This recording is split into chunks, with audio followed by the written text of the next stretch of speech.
আমাদেরকে মরু প্রান্তরে রেখে চলে যাচ্ছেন, আপনি যদিও আমাদেরকে মরু প্রান্তরে রেখে চলে যাচ্ছেন, কিন্তু আমাদের আল্লাহ আমাদেরকে পরিত্যাগ করবেন না, আমাদেরকে ছেড়ে দিবেন না। আমাদের আল্লাহ আমাদের জন্য সব ব্যবস্থাপনা করবেন। ইব্রাহিম আলাইহিস সালাম সেখান থেকে চলে এসে কিছু দূর অতিক্রম করার পরে সাদিয়া নামক স্থানে আসার পরে উনি থামলেন। উনি দাঁড়ায়া কাবার দিকে ফিরে দুইটা হাত তুলে আল্লাহ পাকের কাছে দোয়া করলেন, রব্বানা ইন্নী আসকানতু মিন যুররিয়্যাতি বিওয়াদিন গায়রি যী যারইন ইনদা বাইতিকাল মুহাররম। হে প্রভু, আমি আমার বংশধরকে বসবাস করাইলাম এমন একটি উপত্যকায়, এমন একটি মরু প্রান্তরে যেখানে কোনো চাষাবাদ নাই, চাষাবাদহীন, ইনদা বাইতিকাল মুহাররম, আপনার সম্মানিত ঘরের কাছে। সেই মরু প্রান্তরে কোন রকমের ব্যবস্থাপনা ছিল না, কোনো মানব জনক নাই, মরু প্রান্তর, কিন্তু মনের ভিতরে একটাই আশার আলো, আল্লাহ পাকের সম্মানিত ঘর কাবা ঘরের নিকটে, কাবা ঘরের নিকটে রেখে যাচ্ছেন। আর এটাই সবচেয়ে বড় আনন্দের ব্যাপার, কারণ কাবা ঘর হলো এমন একটা ঘর, কুরআনুল কারীম বর্ণনা করেছেন, ইন্না আউওয়ালা বাইতিন হুদিআ লিন-নাসি লাল্লাযী বিবাক্কাহ মুবারাকান ওয়া হুদাল লিল-আলামিন। ইন্না আউওয়ালা বাইত, পৃথিবীর প্রথম ঘর, পৃথিবীর প্রথম গৃহ, হুদিআ লিন-নাস, যেটাকে মানুষের জন্য বানানো হয়েছে, মানুষের জন্য প্রতিষ্ঠিত করা হয়েছে। বিবাক্কান, মক্কার নাম ছিল বাক্কান, ওয়া হুদা, এবং হেদায়েত, ওয়া হুদা ওয়া মুবারাকা, বরকতময় লিল আলামিন, সারা বিশ্ববাসীর জন্য। আজকে সেই মক্কার মরু প্রান্তরে মানব জনমহীন এমন একটি জায়গায় আল্লাহ পাকের আদেশে ইব্রাহিম আলাইহিস সালাম দুধের শিশু ইসমাঈল আলাইহিস সালাম এবং তার মা হাজেরা আলাইহিস সালামকে রেখে চলে আসছেন।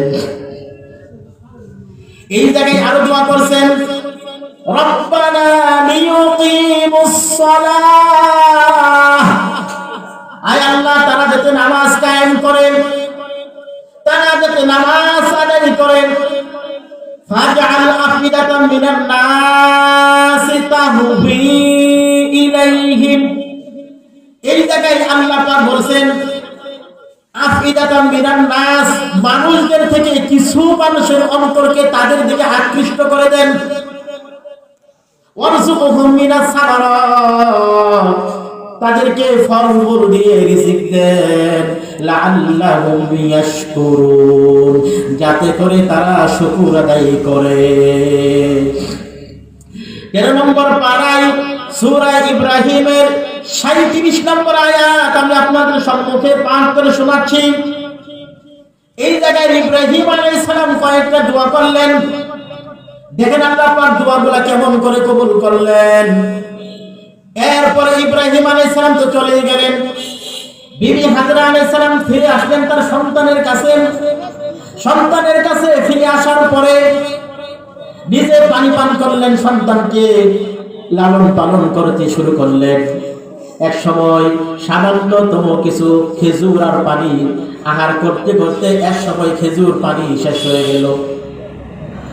খেজুর পানি যখন শেষ হয়ে গেল, ইব্রাহিম আলাইহিস সালামের স্ত্রী হযরত হাজরা আলাইহিস সালাম লক্ষ্য করলেন যে আমার দুধের শিশু তো পানি শেষ হয়ে গেছে, তৃষ্ণার্ত হয়ে গেছে, তার পানির পিপাসা লেগেছে।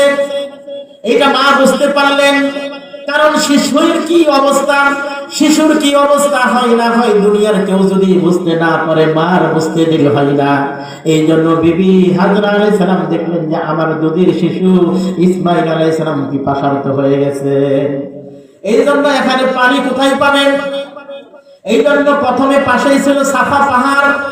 এই সাফা পাহাড়ের উপরে উঠে উঠলেন, চতুর্দিকে নজর ঘুরাইলেন, তাকায়া দেখলেন কোথাও কোনো মানব জনক পাওয়া যায় কিনা, কোথাও কোনো পানির সন্ধান পাওয়া যায় কিনা, কোথাও কোথাও কোনো পানি আছে কিনা, অথবা কোনো মানুষকে দেখা যায় কিনা। দেখেন না, কোথাও কোনো পানির ব্যবস্থা নাই, কোনো পানির সন্ধান নাই, পানি পাওয়া যায় না। আবার এই সাফা পাহাড় থেকে নেমে মহিলারা, আপনারা জানেন যখন নাকি কেউ ক্লান্ত শ্রান্ত হয়ে যায়, কোন বিষয় নিয়ে অস্থির হয়ে যায়, টেনশন, তাফসীরের কিতাবের ভিতরে আসছে, উনি তখন কাপড়ে কি কিছুটা উপরের দিকে গুছায়া আবার মারওয়া পাহাড়ের উপরে উঠলেন। মারওয়া পাহাড় থেকে আবার তাকায় দেখতে শুরু করলেন কোথাও পানি পাওয়া যায় কিনা। আবার সাফাতে আবার মারওয়াতে এইভাবে 7 বার চক্কর দিয়েছেন, 7 বার তাকাইছেন।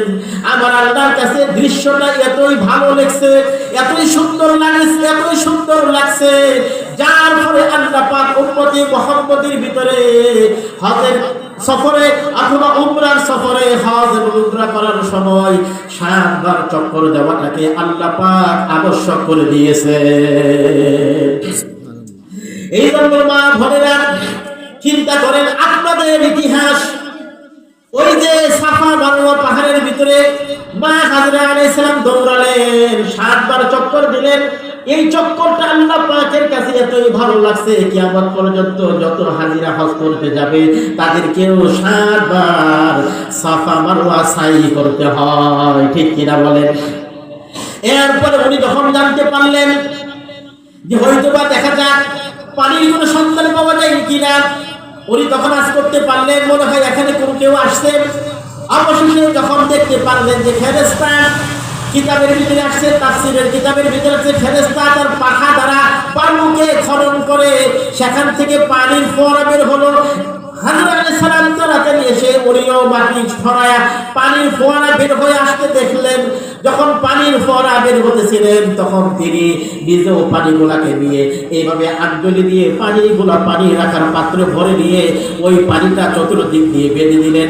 এই জায়গায় আল্লাহ পাকের কুদরত, মা হাজরা আলাইহিস সালাম এবং ইসমাঈল আলাইহিস সালামের দুইজনের কুরবানির বদৌলতে আল্লাহ পাক জমজম কূপ চালু করে দিলেন, যেটা কিয়ামত পর্যন্ত সমস্ত দুনিয়ার মানুষরা পানি পান করতে পারবে, ঠিক কিনা?